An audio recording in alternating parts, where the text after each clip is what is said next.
এই মাসালা মনে রাখবেন, হাদিসে পাকে এসেছে। তবে আমি এবার একটু করে বলে দিচ্ছি, আলহামদুলিল্লাহ চোখের সামনে চলে এসেছে। আন আব্দুল্লাহ ইবনে মাসউদ রাদিয়াল্লাহু তাআলা আনহু ক্বালা রাসূলুল্লাহ সাল্লাল্লাহু তাআলা আলাইহি ওয়াসাল্লাম তলাবু কাসবিল হালালি ফরিদাতুন বাদাল ফরিদাহ। সুবহানাল্লাহ। এই হাদিসটা এসেছে রাওয়াহুল বাইহাকি ফি শুআইবিল ঈমান। এই হাদিসে পাকটা বর্ণিত হয়েছে, আমাদের জন্য নামাজ পড়া যেভাবে ফরজ করেছেন, প্রিয় হাজিরিন খেয়াল করবেন, আমাদের জন্য নামাজ পড়া যেভাবে ফরজ করেছেন, হালাল উপার্জন করাও ফরজ করেছেন। সুবহানাল্লাহ। নামাজ পড়া যেভাবে ফরজ, হালাল উপার্জন করাও ফরজ। আপনি মনে করছেন মসজিদের মধ্যে যদি আমি হারামের টাকা দান করি সওয়াব পাবো, হারামের টাকা দিয়ে হজ করলে আমি সওয়াব পাবো, হারামের টাকা দিয়ে মাদ্রাসা বাঁধলে আমি সওয়াব পাবো, হারামের টাকা দিয়ে হাসপাতাল বাঁধতে সওয়াব পাবো, হারামের টাকা দিয়ে আমি স্কুল কলেজ মাদ্রাসা বিভিন্ন প্রতিষ্ঠান, সেবামূলক প্রতিষ্ঠান রাস্তাঘাট করে দিলে আমি কি পাবো? সওয়াব পাবো। না না না, ইসলাম কোনো হারামকে উৎসাহিত করে নাই। ইসলাম নিষিদ্ধ হারাম মানে নিষিদ্ধ কাজকে উৎসাহিত করে নাই। এরকম হলে দেশ বিদেশের মধ্যে এখন সরাইখানা আছে, মিডল ইস্টের মধ্যে ব্যবসাখানা আছে, দেশ বিদেশ চারিদিকে এখন সরকারিভাবে বৈধতা দিয়ে বেশি ইনকাম বলে বৈধতা দিয়ে লাইসেন্স দিয়ে সরাইখানা ব্যবসাখানা আছে। তারা সেগুলি তাদের ছেলে মেয়ে আওলাদ ফরজন এদেরকে চালাচ্ছে, নিজেরা চলতেছে।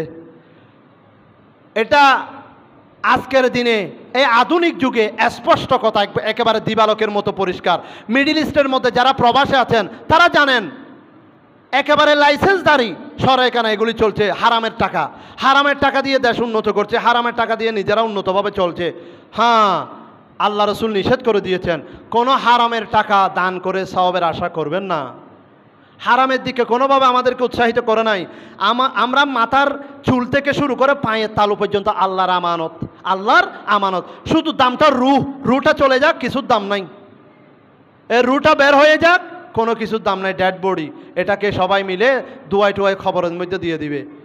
শেষ বিদায়ের সাথী হিসেবে যাবে, জানাজাটা পরে শেষ। প্রিয় হাজিরিন, আমরা সকলে আল্লাহর আমানত। আমাদের অন্যকে হত্যা করার তো অধিকার নাই যে নাই। অন্যকে হত্যা করার অধিকার, ক্ষতি করা, দুকাবাজি করা, জুলুমবাজি করার, কষ্ট দেওয়ার, মানহানি করার, অসম্মান করার, নকল ঠকানোর যে অধিকার যে নাই, যে তো নাই। নিজের শরীরকে নিজে কষ্ট দেওয়ারও অধিকার নাই। এখন মানুষ কসমেটিক সার্জারি বলে নিজের চেহারা পাল্টাই ফেলতেছে, বিভিন্ন রকমের গায়ের মধ্যে ছিদ্র করতেছে, নাক মুখ ছিদ্র করতেছে, গরুর মতো নাফা দিচ্ছে। আমরা এগুলি মিডিয়ার মাধ্যমে দেখতে পাই। মানে কসমেটিক সার্জারি, এগুলির নাম বিলকুল হারাম। হারামের মধ্যে যত আধুনিক হোক, দেশ দুনিয়া যতই আধুনিক হোক, হারামকে গ্রহণ করা যাবে না, হারামকে উৎসাহিত করা যাবে না। যদি হারামকে উৎসাহিত করেন, দুনিয়াতেও বেজ্জুত হবেন, আখিরাতেও বেজ্জুত হবেন, দুনিয়াতেও দুঃখে পড়ে যাবেন, দুনিয়াতেও শাস্তি পাবেন, আখিরাতেও শাস্তি পাবেন। আল্লাহ আমাদেরকে বোঝার তৌফিক দান করুক।